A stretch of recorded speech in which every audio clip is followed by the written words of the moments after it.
Tayyib, walhamdulillah kita dapat bertemu kembali untuk melanjutkan pelajaran kita tentang dasar-dasar bahasa Arab. Dan perlu saya sampaikan bahwasanya pada pertemuan yang lalu kita telah membahas tentang pembagian dari fi'il mudhari'. Kita juga telah membahas ciri masing-masing dari i'rabnya.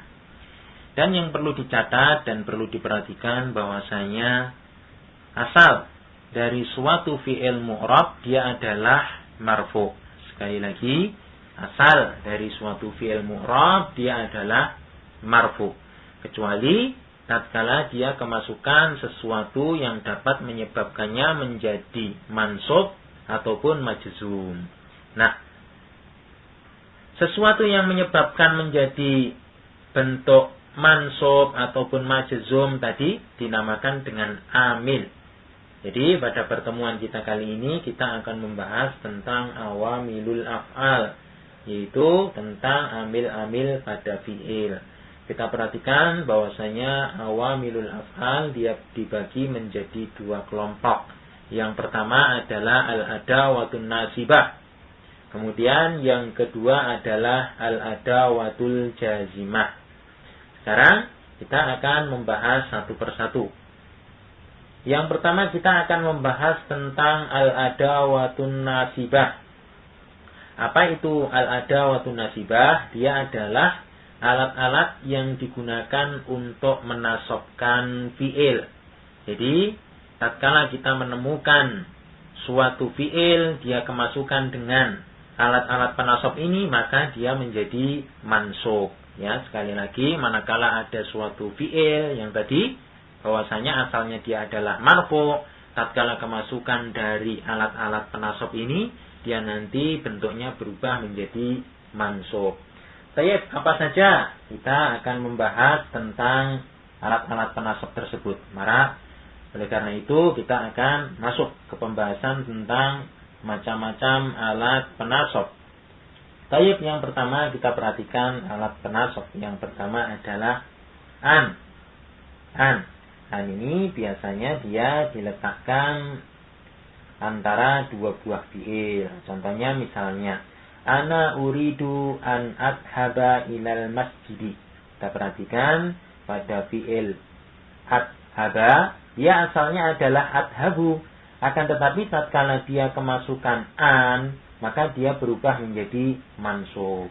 Ya, sekali lagi, adhaba dia mansub karena kemasukan an. Ya, oleh karena itu an termasuk alat penasob. Baik, itu yang pertama. Kemudian yang kedua adalah lan.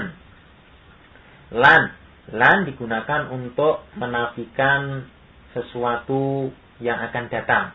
Jadi, kalau dapat kita artikan artinya itu tidak akan. Contohnya misalnya lan yanjaha al-katslanu. Kita perhatikan yanjaha dia menjadi mansub tatkala dia kemasukan dengan lan, karena memang lan di sini dia termasuk alat penasob. Tidak akan sukses orang yang malas. Jadi sekali lagi yanjaha bentuknya mansub karena dia kemasukan lan, yang mana lan adalah termasuk alat penasob. Baik, kemudian yang ketiga Idzan juga merupakan alat penasob. Biasanya dia diletakkan sebagai sesuatu yang sebelumnya merupakan ada suatu pernyataan, atau dia diletakkan sebagai jawaban dari suatu pertanyaan. Artinya kalau boleh kita artikan jika demikian. Jadi misalnya idzan tanjaha dia mansub. Kenapa mansub? Karena memang kemasukan idzan. Sedangkan idzan termasuk dari alat penasob. Baik, itu alat penasob yang ketiga. Sekarang alat penasob selanjutnya adalah kay. Kay ini digunakan untuk menjelaskan suatu alasan. Jadi kalau dapat kita artikan ya agar atau supaya. Ini kay. Contohnya misalnya kita buat kalimat ijtahid ya ahi kaitan jaha. Maknanya, bersungguh-sungguhlah wahai saudaraku agar engkau sukses. Nah, kay ini diartikan agar. Kita perhatikan fi'il yang terletak setelah kay, yaitu tanjaha.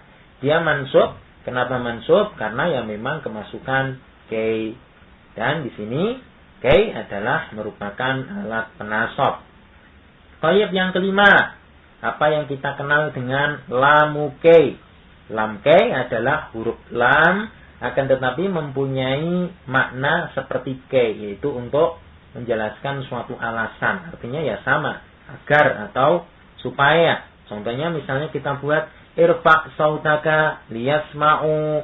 Kita perhatikan, irfa' sautaka liyasma'u. Nah, lam di sini, di sini masuk pada fi'il. Fi'il apa di sini?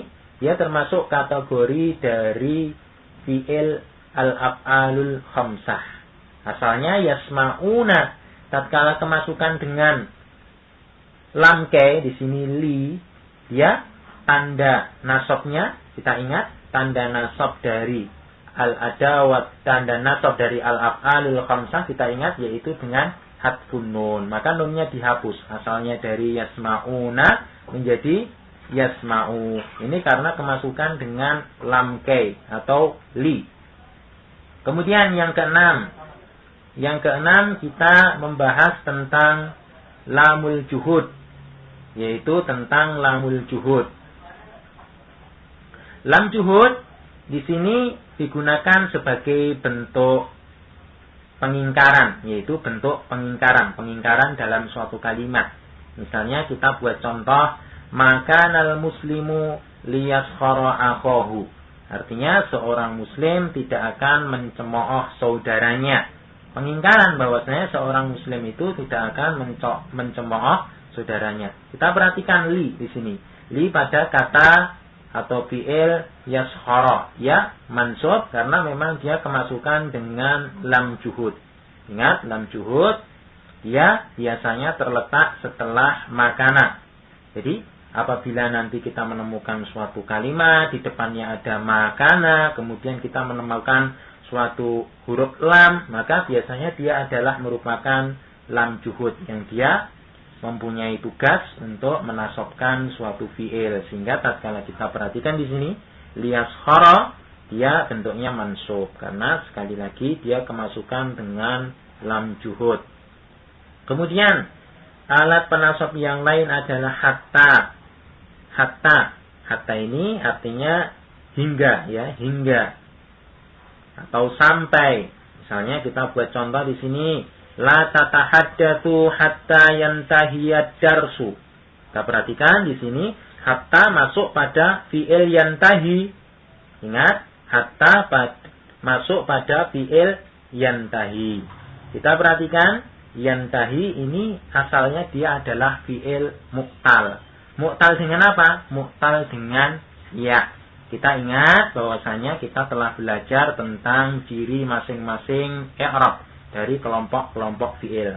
Kalau kita lihat atau kita baca bahwasanya ciri nasabnya dari muqtal ya, fi'il ya, muqtal dengan ya yaitu dengan fathah. Maka kita perhatikan hatta yantahiya ad-darsu. Dia menjadi bentuk nasab. Asalnya yantahi. Tatkala kemasukan hatta, yang mana hatta tatkala masuk ke dalam suatu fi'il, dia mempunyai amalan atau mempunyai tugas untuk menasabkan fi'ilnya.